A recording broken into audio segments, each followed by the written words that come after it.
Okay, we're going to look at this problem from Alex, and it shows us that we have a equation here that we're going to graph. We know it's hyperbola because we see the minus, and then this fraction is positive because there's no sign in the front of it, so it's positive. And then we also have that they have these little denominators, so we have some fractions, so we know it's going to be a hyperbola. The center is negative 3, 1, and that's again because of our transformations. It's moving to the left 3 and then up 1. So then the next question is, okay, well, what are the vertices? So what I like to do is start sketching this guy. And so I start, and I know that that center was negative 3 up 1, so I'm going to have that point plotted. Now there's a 64 underneath the x. So in the x direction, I'm going to go the square root of 64, which is 8. So that means left and right, I'll go 8. So if this is at negative 3 and I go 8 spaces, 1, 2, 3, 4, 5, 6, 7, 8. It's really like adding 8 to negative 3, which should put me at a 5. So I know I'm here. And then if I go 8 the other direction, again, I'm already at negative 3. That would put me all the way at negative 11. So here is that end there. Now the x's are first, so I know that its transverse axis is going to be the x-axis, so it's going to open up left and right.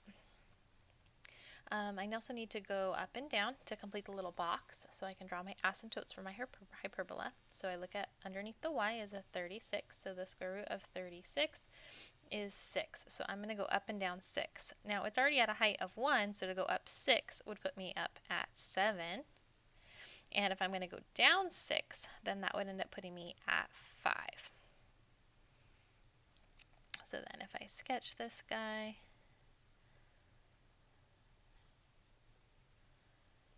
I have my little box drawn, and that's going to be able to fill in those asymptotes. And this way too.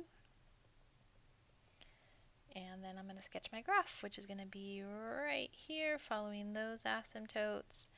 And then also on the other side. Now these little red dots that I had, those are going to be the vertices.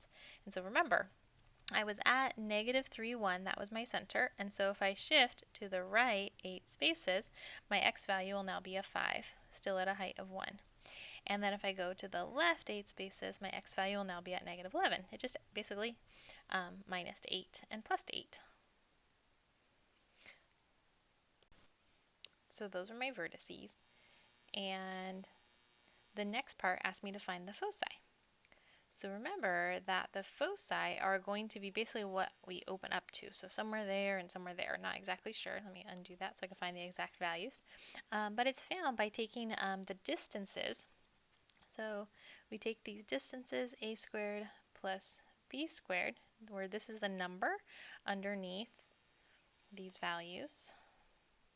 So when we do the ellipse foci, because they're smaller numbers, we actually subtract the two values. So always put the bigger number minus the littler number. So we're going to just take the 64 plus the 36, and then this will be equal to the distance to the foci squared. So this is actually really nice numbers here. 100 equals c squared. So then c, we're talking about distance, so it's going to be just positive 10. So now we're going to go, let's use this color, we're going to go to the right 10 spaces. So that's 2 more to get to our foci. So that'll be at 7, 1 now. And that's just one focus, so I just wrote focus, but it wants both of them. So I'm going to go now the other way 10, which is again 2 more. So that's going to be at negative 13, 1. And that's my other focus. All right, and then the last thing, or the other thing it wants me to find is the equations for the asymptotes. And so we know that there really just are like constant functions being kind of shifted around, and they're actually being transformed because of our center. We're going to be moving to the left 3, so I'm going to write x plus 3, and we're going to be moving to the right 1, so I'm going to write y minus 1. And then I need to know what my slope is. And so my slope, remember, is how much I went up, which remember the up and down distance was 6, and then how much I go over, which that left and right distance was 8. So my slope for my asymptote is going to be rise 6 over 8, which is my run, which reduces to really 3/4. So we'll write 3/4. 3 over 4 is our slope, and it's both the positive and the negative, so we're going to also have y minus 1 equals, and it will be the negative 3 over 4 x plus 3. And so in ALEKS, it wants us to write them in that y equals form, so we just need to distribute. So 3/4 times those will be y minus 1 equals 3/4 x plus, this is really like 3 over 1, so we multiply fractions, it's just the numerators. 3 times 3 is 9, and 4 times 1 is 4. Then we're going to add 1, so we get y equals, this will be 3 over 4x plus, now to add 1 to 9/4, that's 9 over 4 plus 1, which is really 4 over 4. We want to have the same denominators here, so we're going to get 13 over 4. And then same thing for the second equation, except it's a negative 3/4, so it will be y minus 1 equals negative 3 over 4x minus, and again it's 3 over 1, so we'll get a negative 9 over 4.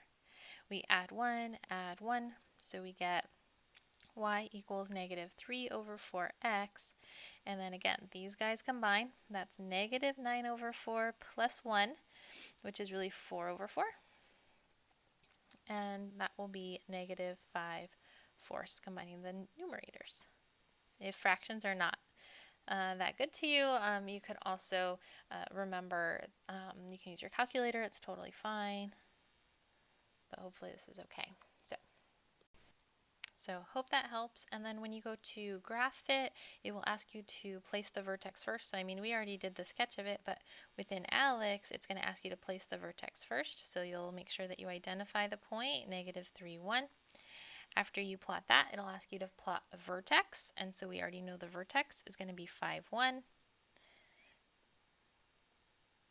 So once you mark those points on it, it knows a lot about your graph, but then it wants to know like how stretchy the little branches are for the hyperbola, and so it'll ask you for the asymptote. Now you don't really have to go back to these exactly, except for the slope part. So our slope is 3/4, so you're going to look and try and make the line going up 3 spaces and then over 1, 2, 3, 4, and so once you get that, then it'll sketch that asymptote for you, and it will have the correct hyperbola sketched on both sides. So, hope that was helpful.